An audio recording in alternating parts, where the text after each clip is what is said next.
दोस्तों, आपका स्वागत है आपके अपने ही चैनल इंडिया चैनल न्यूज में। जी हाँ, आज हम लोग जानेंगे देश और दुनिया की बड़ी खबरों के बारे में। सबसे पहले शुरू करते हैं महाराष्ट्र। जी हाँ, जब महाराष्ट्र के अंदर बिजली बिलों का रिव्यू किया गया और भुगतान रुकने पर भी नहीं काटे जाएंगे कनेक्शन। जी हाँ, ये बहुत ही अच्छी खबर है आप सबके लिए। जो भी लोग किसी भी कारणवश अपने बिजली बिल का भुगतान समय पर नहीं कर पाए हैं, उनके कनेक्शन को काटा नहीं जाएगा। जी हाँ, कनेक्शन आपका काटा नहीं जाएगा, इसके लिए आपको परेशान होने की ज़रूरत नहीं। महाराष्ट्र में बिजली बिल काफ़ी ज़्यादा आने की वजह से आम लोग नाराज़ हो गए थे, और इसके लिए महाराष्ट्र की सरकार ने MERC Maharashtra electricity rule commission ने उपभोक्ताओं की समस्या को खत्म करने के लिए एक 3 स्तरीय कंज्यूमर गिरनेस रेसिडेंटल मैगजीन का गठन किया है। और इन्होंने डिसाइड किया है कि जब तक इस समस्या का समाधान नहीं हो जाता, तब तक किसी के भी बिजली कनेक्शन को काटा नहीं जाएगा। यह बहुत ही अच्छी खबर है। इसीलिए अगर आपका भी कनेक्शन, आपका भी पैसा बकाया है तो काटा नहीं जाएगा, लेकिन आप उसे धीरे धीरे करके भरने की कोशिश जरूर कीजिए। और हमें कमेंट में ज़रूर बताएं क्या आपका कनेक्शन, आपका भुगतान बकाया है या नहीं।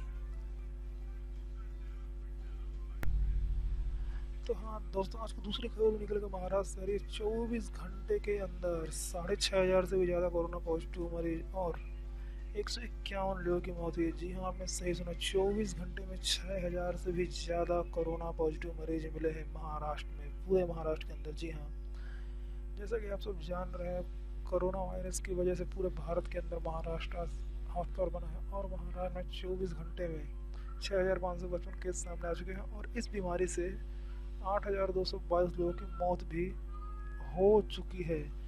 महाराष्ट्र के अंदर कोरोना वायरस का संक्रमण बहुत तेजी से साथ फैल रहा है। रविवार के दिन 24 घंटे के अंदर महाराष्ट्र में 6500 करीब 6555 केस सामने आ गए हैं।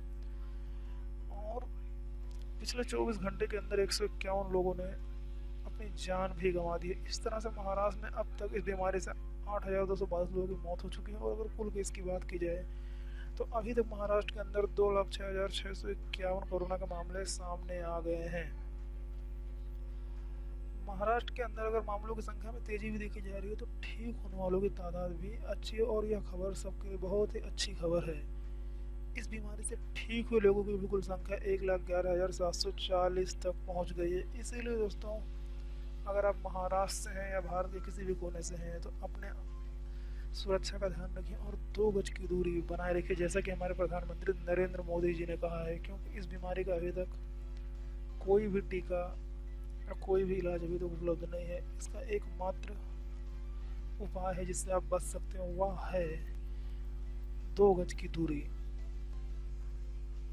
जी हाँ दोस्तों, अगली जो खबर है बहुत ही जरूर से आप जरूर जान लीजिए। मुंबई से खबर आ रही है। देखो, खुद को कोविड अधिकारी बताकर लूट लिए 54,000 रुपये, एक गिरफ्तार। जी हाँ, एक आदमी की इस बात मामले में गिरफ्तारी भी हुई है, और वह खुद को कोविड विभाग का अधिकारी बताकर जालसाजी करने की कोशिश कर रहा था, और 54,000 रुपये उसने लूटे हैं, जो कि बहुत ही गलत बात है। इसीलिए ऐसे फ्रॉड से बच कर रहिए। मुंबई के चेंबूर इलाके में खुद को कथित रूप से कोविड अधिकारी बताकर एक व्यक्ति के 54,000 रुपये लूटने को लेकर एक हिस्ट्री सीटर अधिकारी को गिरफ्तार किया। जी हाँ, यह अपराधी पहले से हिस्ट्री सीटर है, इसका अपराध के साथ नाम जुड़ा हुआ था। और पुलिस ने रविवार को यह जानकारी प्रदान की है। और पुलिस ने यह भी बताया कि इस आदमी का नाम अब्दुल शेख है, और इसी व्यक्ति ने इस घटना को अंजाम दिया है। तो इससे जरूर सावधान रहें, इस तरह के किसी भी जालसाजी के अंदर आप ना पड़े और ना आए। दोस्तों, अगली जो खबर निकल कर आ रही है वो आ रही है कोरोना वायरस के वैक्सीन। यह बहुत ही जरूरी खबर है, बहुत ही महत्वपूर्ण खबर है। भारत के अंदर मध्य अगस्त तक आ जाएगी कोविड वैक्सीन, और तब होगी देश में कोरोना के अंत की शुरुआत। बहुत जरूरी खबर है, जरूर ध्यान से देखिए। भारत सरकार की माने तो अगले महीने के अंत तक कोविड की वैक्सीन आ जाएगी। जी हाँ, भारत की सरकार कह रही है कि कोविड की वैक्सीन अगले महीने के मध्य तक जरूर आ जाएगा। इसके साथ ही देश में कोरोना महामारी के अंत की शुरुआत हो जाएगी। हमारे देश की 2 कंपनियों ने, भारत बायोटेक और जेडास कैडिला, जी हाँ, भारत बायोटेक और जेडास कैडिला वैक्सीन ह्यूमन ट्रायल के चरण में पहुंच गए हैं। इनकी ट्रायल अब ह्यूमन के ऊपर की जाएगी। इनमें से भारत बायोटेक की वैक्सीन अगले महीने तक आने की उम्मीद बताई जा रही है। अभी तक पूरे दुनिया के अंदर 140 जगहों पर 19 वैक्सीन की लिए रिसर्च चालू है। जी हाँ, अभी तक 19 रिसर्च चल रही है। भारत बायोटेक के कोवैक्सीन और जेडसेला कैडिला के जायको डी वैक्सीन को इंसानों में परीक्षण की मंजूरी भी प्रदान कर दी गई है। ये बहुत ही जरूरी खबर। देखिए, अगर अगले महीने में वैक्सीन आ जाती है तो बहुत सही होती है। इसके बारे में आपका क्या कहना है, जरूर कमेंट के अंदर बताएं। यह खबर हर इंसान को अपने आप में मोटिवेट करने वाली। जी हाँ, जीने की चाह में दिल्ली के अंदर 106 वर्षीय बुजुर्ग महिला ने कोरोना को मात दे दी। जी हाँ, कोरोना को मात दी 106 वर्षीय बुजुर्ग महिला ने। और अधिक जीने की चाह में 106 साल के बुजुर्ग ने खतरनाक कोरोना वायरस को मात दे दी। जी हाँ, इस औरत ने अपने बेटे की तुलना में अधिक जी जो स्वस्थ हुए और 1918 में पहले स्पेनिश फ्लू के समय 4 वर्ष के थे। उनके बेटे की उम्र करीब 70 वर्ष तक है। डॉक्टर ने बताया कि कुछ 6 वर्ष के रोगी को हाल में कोविड-19 ठीक होने के बाद Raju Gandhi super specialist hospital से छुट्टी दे दी गई। कोरोना वायरस से ठीक होने के बाद अस्पताल में उनकी पत्नी, बेटी और अन्य सदस्यों को छुट्टी दी जा चुकी है। जी हाँ, तो दोस्तों, अगर सही से इलाज किया जाए और आपके अंदर जीने की चाह होती है, जिसे साइंस की भाषा में कहा जाए, ये भी एक तरीका होता है। अगर आपके अंदर है तो आप जरूर कोरोना वायरस को मात दे सकते हैं। बढ़ते हैं अगले खबर की तरफ। दोस्तों, अगली खबर है अमरनाथ यात्रा को लेकर। जी हाँ, गुफा में जाने के लिए रोजाना 500 यात्रियों को ही होगी अनुमति। जी हाँ, इससे अधिक यात्री गुफा में एक दिन के अंदर नहीं जा सकता है। यह फैसला कोरोना वायरस को चलते लिया गया है, जैसा कि आप तस्वीरों में देख सकते हैं। कोविड-19 महामारी के मद्देनजर आगमा विभाग ने अमरनाथ यात्रा को सीमित तरीके से आयोजित करने पर जोर दिया गया है और जम्मू कश्मीर प्रशासन ने सेना में कहा है कि सड़क मार्ग से होकर 3880 मीटर की ऊंचाई पर स्थित पवित्र गुफा में जाने के लिए सिर्फ रोजाना 500 यात्रियों को ही अनुमति दी जाएगी। और इसका सीधा प्रसारण वर्ष अमरनाथ यात्रा दूर सीधा प्रसारण भी गया। प्रशासन में कहा गया है कि अमरनाथ तीर्थ यात्रियों पर भी केंद्र शासित प्रदेश में प्रवेश के दौरान की जाने वाली जांच के मानक संचालन प्रक्रिया एसपीओ लागू कर। जी हाँ, आपकी जांच भी होगी और इसके बाद ही आप जा सकेंगे। इस तरह से सिर्फ हर दिन 500 लोग ही जा सकेंगे। चलिए दोस्तों, बढ़ते हैं अगली खबर की तरफ। अगला खबर कोरोना वायरस को लेकर आ रहा है। जी हाँ, कोरोना वायरस अलर्ट को लेकर आ रहा है, सावधान। दुनिया के कुछ वैज्ञानिकों ने इस बात को भी माना है कि कोरोना वायरस हवा से भी फैलता है संक्रमण। जी हाँ, ये एक और लक्षणों में जुड़ गया। कोरोना वायरस ये हवा से भी फैलता है। वैज्ञानिकों ने किया है दावा, कुछ वैज्ञानिकों ने किया है कोरोना वायरस। और देखिए दोस्तों, दुनिया के करीब 200 से अधिक वैज्ञानिकों ने दावा किया कोरोना वायरस हवा में मौजूद रहता है और ये हवा में कई फीट दूरी को भी तय कर सकता है। जी हाँ, कोरोना वायरस हवा में मौजूद रहता है और कई फीट दूरी भी तय कर सकता है। कोरोना संक्रमण वैज्ञानिकों के दावा पर लोग में एक डर का माहौल भी बन गया है। वैज्ञानिक अनुसंधानों से पता चला है कि कोरोना संक्रमित व्यक्ति के खांसने या छींकने से या फिर बात करने के दौरान जो छींटे निकलते हैं उसमें वायरस के कण मौजूद रहते हैं और जिन्हें हम एरोसल भी कहते हैं। वो छींटे सिर्फ जमीन या किसी और सतह पर ही वायरस का कण नहीं छोड़ते, बल्कि हवा के अंदर भी काफी समय तक जिंदा कण रहते हैं। तो इसीलिए दोस्तों, अनुसंधानकर्ताओं का कहना है कि 6 फीट की शारीरिक दूरी रखकर कोरोना से बचने के लिए कारगर उपाय माना जा रहा है। जी हाँ, आप कम से कम 6 फीट तक दूरी बनाए रखिए, जो कि बहुत सही है। लेकिन इस नए अध्ययन की वजह नाकाफी लग रही है। ऑस्ट्रेलिया के ब्रिस्बेन में स्थित यूनिवर्सिटी में endometrial science and antiviral engineering के प्रोफेसर लिविडा मरुगा कहते हैं कि हम लोग 100% आश्वस्त हैं कि कोरोना वायरस फैलाने वाला एयरलाइंस हवा में काफी समय तक बने रहते।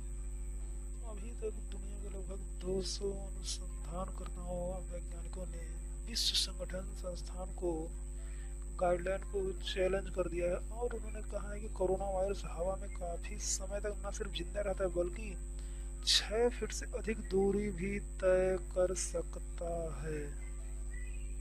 बढ़ते हैं दोस्तों। जी हाँ दोस्तों, अमेरिका ने सीधे सीधे चीन के ऊपर इल्जाम लगाया है कि चीन की चुप्पी साधने और पर्दा डालने की वजह से फैला कोविड-19। डोनाल्ड ट्रंप, जी हाँ, ये डोनाल्ड ट्रंप ने कहा, अमेरिका ने कहा है कि चीन के चुप्पी साधने की वजह से कोरोना वायरस फैला है। जी हाँ, अमेरिकी राष्ट्रपति डोनाल्ड ट्रंप ने कहा कि चीन की चुप्पी साधने और धोखाधड़ी और पर्दा डालने की वजह से दुनिया भर में आज कोरोना वायरस का प्रसार हो गया और जिसके लिए उसे पूरी तरह जवाबदेही तय की जानी चाहिए। अमेरिका के 244 स्वतंत्रता संग्राम पर शनिवार को कई दिनों बाद राष्ट्र को संबोधित करते हुए ट्रंप ने देश में कोरोना वायरस के मामलों में लगातार वृद्धि के बावजूद कोविड-19 के खिलाफ देश की प्रगति का बखान भी किया। उन्होंने बताया कि उन्होंने महामारी को फैलाने पर पर्दा डालने के लिए एक बार फिर बीजिंग के ऊपर अपने आरोप लगाए और कहा चीन चुप्पी साधने, धोखाधड़ी करने और पर्दा डालने की वजह से दुनिया भर में कोरोना वायरस का प्रसार हो चुका है और जिसके लिए उसे पूरी तरह जिम्मेदार ठहराना चाहिए। जी हाँ दोस्तों, आप कमेंट में ज़रूर बताएं क्या इस वायरस के पीछे पूरी तरह से चीन की ही गलती है। और बढ़ते हैं अगली खबर की। दोस्तों अगली खबर होने वाली कोरोना के नाम पे होकर लूट। जी हाँ, हैदराबाद के प्राइवेट हॉस्पिटल में कोरोना के नाम पे हो रही है लूट। एक ही दिन के अंदर थमा दिया 1.25 लाख का बिल। जी हाँ, 1.25 लाख का बिल एक दिन में थमाया गया है। ये जानते हैं इस खबर को पूरी तरह से। हैदराबाद के अंदर कुछ प्राइवेट अस्पतालों में कोरोना संक्रमण के नाम पे जमकर पैसे लूटे जा रहे हैं। जी हाँ, लूट मचाई जा रही है और ऐसे ही एक मामले में एक दिन में 1,15,000 रुपये का बिल दे दिया गया है। हैदराबाद के फीवर अस्पताल जिसने कोविड-19 से जोड़ा गया था, वहाँ के महिला डॉक्टर ने एक वीडियो पोस्ट की। जी हाँ, ये वीडियो एक महिला डॉक्टर ने पेश, उन्होंने कहा है कि उनके साथ जाति की जा रही है और ये वीडियो हैदराबाद में सोशल मीडिया पे जमकर वायरल भी हो गया। हैदराबाद के फीवर हॉस्पिटल में डीईओ के रूप में कार्यरत सुल्ताना को 16 दिन पहले कोरोना संक्रमण हो गया था और वहां पर होम क्वारंटीन में रहकर अपना इलाज करवाते। अचानक 1 जुलाई को उनको सांस लेने में दिक्कत हुई, जिसका सरकारी अस्पताल जाने के बजाय चादर घाट इलाके के तुम्बा अस्पताल में वो भर्ती हो गई। डॉक्टर सुल्ताना ने वीडियो के अंदर बताया कि अस्पताल वाले उनका इलाज सही से नहीं कर रहे हैं और एक दिन का उनको 1,15,000 रुपये का बिल भी दे दिया है, लेकिन उनके पास इतने पैसे नहीं है और उन्होंने 40,000 रुपये अस्पताल को दे दिए, लेकिन अस्पताल वाले उन्हें बाकी पैसे दिए बिना डिस्चार्ज करने के लिए तैयार नहीं है। इसको लेके उन्होंने चादर घाट पुलिस स्टेशन में शिकायत दर्ज करवाई है। और चलिए बढ़ते दोस्तों अगले खराब खबर की। सोशल मीडिया के ऊपर छाए हुए विकास दुबे। जी हाँ, वही विकास दुबे जिन्होंने 8 पुलिस वालों की हत्या के मामले में उनका नाम सबके सामने आया। जी हाँ, सोशल मीडिया पर विकास दुबे को शेर बताने वाले, जी हाँ, इस सोशल मीडिया पर विकास दुबे को शेर बताने वाले व्यक्ति को गिरफ्तार कर लिया गया है। आइए जानते हैं।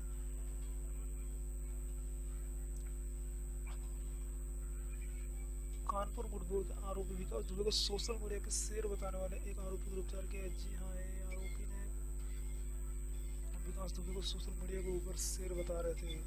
इस आरोपी के गिरफ्तार आरोपी ने अपने फेसबुक में अपने डूडा विभाग का कर्मचारी बताया सरकार को टिप्पणी की और इसके बाद बागपत पुलिस ने इन्हें अपनी हिरासत में ले लिया है। जिस विकास दुबे को उसके घर तोड़ फोड़ कर बर्बाद कर दिया, उसी विकास दुबे के समर्थक फेसबुक पे टिप्पणी से पुलिस क्रोध में है। कानपुर में जहां आईटीआई कोचिंग सेंटर संचालक किलगन संचान को आईटी एक्ट में गिरफ्तार किया, वहीं विकास दुबे के समर्थन में उसका अभिनंदन करते हुए विकास को शेर बताने वाले एक महिला के खिलाफ भी मुकदमा दायर कर लिया गया। बागपत के अंदर डूडा विभाग में एक प्राइवेट कर्मचारी अविनाश मिश्रा द्वारा आपत्तिजनक पोस्ट करने के बाद उनके खिलाफ भी बागपत कोतवाली के अंदर मुकदमा दर्ज करके उन्हें भी गिरफ्तार कर लिया गया है। तो चलिए दोस्तों बढ़ते हैं अगली खबर की तरफ। जी हाँ दोस्तों, अगली खबर कोरोना वायरस के ऊपर। ये केरल में कोरोना पर नया आदेश आया है, 1 साल तक लागू रह सकता है प्रतिबंध। जी हाँ, कोरोना वायरस को लेकर केरल के अंदर नया प्रतिबंध जारी किया गया है। आइए जानते हैं इस खबर के बारे में। जी हाँ, फेस मास्क लगाने और 2 गज दूरी बनाने पर जोर दिया गया। जी हाँ, कोरोना वायरस के संक्रमण को नजर में रखते हुए केरल सरकार ने महामारी अध्यादेश में कुछ बदलाव किया। जी हाँ, इसके तहत केरल के राज्यपाल ने कोविड-19 से जुड़ी पाबंदियों को साल भर तक सख्ती से लागू कर सकते हैं। जी हाँ, लोगों को मास्क पहनना कंपलसरी होगा और 2 गज की दूरी बनाए रखना भी होगा और लोग भीड़ जुटाने पे प्रतिबंध लगा जाएगा। अगला जो आदेश आएगा वह 1 साल तक, पूरे 1 साल तक बने रहेगा। जी हाँ, 1 साल तक बना रहे। आदेश के अनुसार लोगों को बाहर निकलने पर पर फेस मास्क लगाना अनिवार्य हो जाएगा और सभी सार्वजनिक स्थानों पर कार्यस्थल सभी प्रकार की गाड़ियों और परिवहन सेवाओं में मास्क लगाना भी जरूरी होगा। सभी लोगों को आपस में 6 फीट तक की दूरी ही बनाए रखनी होगी और सभी सार्वजनिक स्थानों और सार्वजनिक कार्यक्रम के अंदर इन नियमों का सख्ती से पालन करना होगा और बाकी सारे नियम आदि से अनुसार रहेंगे। तो चलिए आगे बढ़ते जानते हैं अगले खबर के बारे में। जी हाँ दोस्तों, यह खबर आ रही है क्रिकेटर कुशल मेंडिस को लेकर। जी हाँ, ये श्रीलंका के क्रिकेटर है, उनको गिरफ्तार कर लिया गया। चलिए जानते हैं इन्हें किस जुर्म में किया गिरफ्तार। श्रीलंकाई क्रिकेटर कुशल मेंडिस को कोलंबो के 15 में रविवार को सुबह 64 वर्षीय बुजुर्ग को अपनी कार से कुचलने के आरोप में, जी हाँ, 64 वर्षीय बुजुर्ग को अपनी कार से कुचलने के आरोप में गिरफ्तार किया गया है। और इस दुर्घटना के बाद मेंडिस की यूएसबी को पुलिस ने कब्जे में ले लिया है। जी हाँ, इस घटने के बाद यूएसबी को पुलिस ने कब्जे में लिया है और मेंडिस की गाड़ी साइकिल पे जा रहे बुजुर्ग को टक्कर मार दी थी। जी हाँ, मेंडिस की जो गाड़ी थी उससे उन्होंने साइकिल पे जा रहे बुजुर्ग को टक्कर मार दी और घायल बुजुर्ग चोट के चलते मौत हो गई। जी हाँ, बुजुर्ग की चोट के चलते मौत हो गई और पुलिस अधीक्षक जेलिया सेतरत्न ने मेंडिस को गिरफ्तार कर रिपोर्टर को बताया उसे 48 घंटे के भीतर स्थानीय मजिस्ट्रेट के सामने पेश भी कर दिया जाएगा। वैसे इनके अगर करियर की बात की जाए तो 25 वर्षीय मेंडिस श्रीलंका के लिए 44 टेस्ट, 76 एक दिवसीय क्रिकेट और 26 T20 भी खेल चुके हैं और वह पलकेल में पिछले हफ्ते शुरू हुए ट्रेनिंग कैंप के भी एक हिस्सा थे। आइए अगली खबर। दोस्तों अगली खबर भी कोरोना वायरस के मद्देनजर आ रही है। यूपी कारागार विभाग तक पहुंचा कोरोना, डीआईजी जेल से संगत। जी हाँ, यूपी के अंदर डीआईजी भी कोरोना से हो गए संक्रमित। कोरोना वायरस संक्रमण के मामले तेजी से बढ़ रहे हैं और उत्तर प्रदेश सरकार के दो मंत्री भी कोरोना की चपेट में आ गए। योगी सरकार मंत्री को तो कोरोना वायरस संक्रमण विभाग तक पहुंच गया है। लखनऊ में कारागार विभाग के उच्च पदस्थ अधिकारी को कोरोना संक्रमण से पुष्टि भी हो जाने के बाद विभाग के अंदर हड़कंप मच गया है। DIG jail Sanjay Tripathi corona positive पाया गया। संजय त्रिपाठी की तबीयत पिछले दिनों बिगड़ने पर कोरोना वायरस का टेस्ट कराया गया था। अब उनकी जांच रिपोर्ट और Sanjay Tripathi test report positive आई। संजय त्रिपाठी की रिपोर्ट आने के बाद विभाग में हड़कंप मच गया है और इसके बाद वहाँ पे कांटेक्ट ट्रेसिंग और बाकी सारी चीज़ें की जा रही हैं।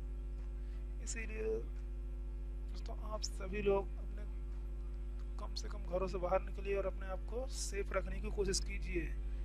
आज के समय तक इस वायरस से बचने के लिए सिर्फ एक ही उपाय है और वह है 2 गज की दूरी। चलिए अगले खबर की तरफ बढ़ते हैं। घर ढहाए जाने से नाखुश है। जी हाँ, घर गिराए जाने से नाखुश है गैंगस्टर विकास की मां। योगी सरकार से बोली घर मेरा पुश्तैनी संपत्ति थी, विकास की नहीं। जी हाँ, विकास दुबे को लेकर खबर है। गैंगस्टर विकास दुबे की मां सरला दुबे ने राज्य सरकार द्वारा कानपुर के बिकरू गांव में अपना घर ढहाए जाने पर अपने नाखुशी जाहिर की। जी हाँ, उन्होंने कहा कि घर मेरे पुश्तैनी संपत्ति थी और विकास का नहीं था, यह मेरे ससुर और पति के द्वारा बनाया गया था। सरकारी विकास के स्वामी संपत्तियों को गिरा सकती, लेकिन हमने क्या किया है। सरला दुबे ने बताया कि मैं पिछले 4 महीने से अपने पति से मिल नहीं पाई हूँ और मैं अपने छोटे बेटों के साथ लखनऊ में रह रही हूँ। विकास को पुलिस के सामने आत्मसमर्पण कर देना चाहिए और हम उसकी वजह से काफ़ी समस्याओं का सामना भी कर रहे हैं। पुलिस हमसे और हमारे दलों से लगातार पूछताछ करती रहती है। विकास के पिता राम कुमार दुबे ने कहा कि पुलिसकर्मी की हत्या की घटना के समय विकास गांव में नहीं था।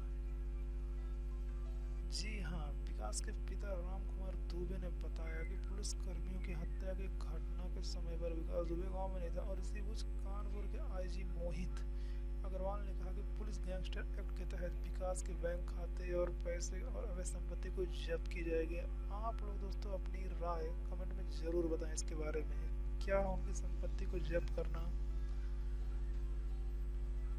बिना किसी ठोस सबूत के सही होगा या नहीं। दोस्तों अगली खबर कोरोना को लेकर आ रही है। जी हाँ, दिल्ली में 99,000 के पार हो गए कोरोना केस और 24 घंटों में आए हैं 2,244 मामले। जी हाँ, दिल्ली महाराष्ट्र के बाद वैसे दूसरा कोरोना का हॉटस्पॉट भारत में बना है। जी हाँ, अब तक दिल्ली में 25,038 एक्टिव केस पाए गए और कुल यहाँ पे 94,000 मामले सामने। राजधानी दिल्ली के अंदर कोरोना वायरस के बाद मामले बढ़ते ही जा रहे हैं और यहाँ पे केस भी 1 लाख के बेहद करीब पहुँच गए। जी हाँ, पिछले 24 घंटे के अंदर दिल्ली में 2244 मामले दर्ज कर लिए गए और यहाँ पे संक्रमण की संख्या कुल 1 लाख तक हो चुकी है। और अगर देखा जाए तो आगे महाराष्ट्र और तमिलनाडु दो ऐसे राज्य जहाँ पर आंकड़े 1 लाख के पार पहुँच चुके हैं। इसीलिए दोस्तों अभी तक कोरोना की वैक्सीन और दवाई सही से आ नहीं पाई है, अगस्त तक आने की संभावना है। तब तक आप लोग अपने घरों पर रहने की कोशिश कीजिए, बिना ज़रूरत बाहर मत जाइए और 2 गज की दूरी जरूर बनाए रखिए। और आपके कोई सुझाव हो या कोई कमेंट तो आप जरूर कमेंट बॉक्स के अंदर हमें बता सकते हैं। आइए बढ़ते हैं अगली खबर की तरफ। सरकार के इस स्कीम के अंदर मिलेंगे 1 लाख, इतने दिनों में होंगे डबल। जी हाँ, ये योजना के अंदर सरकार के इस स्कीम में आप अगर 1 लाख रुपए लगाते हैं तो आपके पैसे कुछ दिनों के अंदर डबल हो जाएंगे। जी हाँ, 14 जुलाई से पैसा लगाने का मौका है। आइए इस खबर को पूरी तरह से जानते हैं कि क्या है। जी हाँ, देखो, भविष्य को सुरक्षित करने के लिए सबसे जरूरी होता है कि हाँ सही जगह में पैसों को इन्वेस्टमेंट करना चाहिए। कुछ लोग अलग अलग बैंकों में फिक्स डिपॉजिट के जरिए इन्वेस्ट कर देते हैं, कुछ लोग म्यूचुअल फंड के अंदर पैसे लगा देते हैं, लेकिन म्यूचुअल फंड के अंदर पैसों में कहीं ज़्यादा खतरा रहता है। और अगर आप फिक्स डिपॉजिट का चुनाव करते हैं तो आपको मुनाफा कम मिलता है। इसके लिए देश का पहला कॉर्पोरेट बॉन्ड ट्रेड EFT है, इसमें न्यूनतम यूनिट 1000 रुपये की। इसके लिए सब्सक्रिप्शन 17 जुलाई को बंद हो जाएगा। लेकिन इससे पहले 2019 में भारत बॉन्ड EFT की सीरीज पेश की थी। इसके जरिए 12,400 करोड़ रुपए जुटाए गए थे। कितने दिनों में आपका पैसा दूना हो जाएगा? देखिए, मान लीजिए अगर आप 1 लाख रुपए का निवेश कर देते हैं तो उस पर आपको 8% तक ब्याज दिया जाएगा। जी हाँ, 7.58% से रिटर्न मिलता है। तो आपको 10 साल में आपका पैसा 2,07,614 हो जाएगा। और इसके अंदर आपका टैक्स 7,836 रुपये काट लेगा, जिसके बाद आपको हाथ में 1,99,806 रुपये आएंगे। जी हाँ, और इसी की वजह से इसे ट्रेड एक्सपर्ट भी भारतीय बॉन्ड EFT टैक्स के लिहाज से लंबी अवधि में ज़्यादा फायदेमंद हो तो यही जानकारी देते हैं। तो इस तरह से आप अगर इसमें निवेश करते हैं तो आपको पैसे आपके दुगने हो जाएंगे। जो कि क्या आप इसमें इन्वेस्टमेंट करेंगे? आप कमेंट के अंदर जरूर जरूर जरूर बताइए। आइए अगली खबर की तरफ बढ़ते। दोस्तों अगली खबर थोड़ी सी चौंकाने वाली है। जी हाँ, महंगे फ़ोन बिल के लिए तैयार हो जाइए, बढ़ सकती है कॉल और इंटरनेट की दरें। जी हाँ, आपके फ़ोन के बिल और इंटरनेट की दरों को बढ़ाया जा सकता है, ऐसा अनुमान लगाया जा रहा है। दूरसंचार क्षेत्र की मौजूदा संरचना लाभप्रद नहीं होने के कारण अगले 1 या 1.5 साल में फ़ोन इंटरनेट की दरों सभी सेवाओं की दरों को बढ़ाया जा सकता है। जी हाँ, 2 दौरों के अंदर हो सकती है बढ़ोतरी। जी हाँ, यह बढ़ोतरी अगले 12 से 18 महीनों के अंदर 2 बार में किया जाएगा। जी हाँ, 2 बार में किया जाएगा। पहली वृद्धि अगले 6 महीने के अंदर हो सकती है। और उन्होंने बताया कि दरों में वृद्धि अपरिहार्य है। उपभोक्ताओं के लिए दूरसंचार खर्च ठीक ठाक कम है और अगले 6 महीनों में दरों में वृद्धि की जा सकती है। मैं यह नहीं कह रहा हूँ कि ये होगा ही, लेकिन जितना जल्द हो उतना बेहतर है। इसीलिए दोस्तों अगले 12 से 18 महीने के भीतर कुछ दरों में वृद्धि देखने को जरूर मिल सकती है। आप ऐसे बने रहिए, ऐसे अच्छे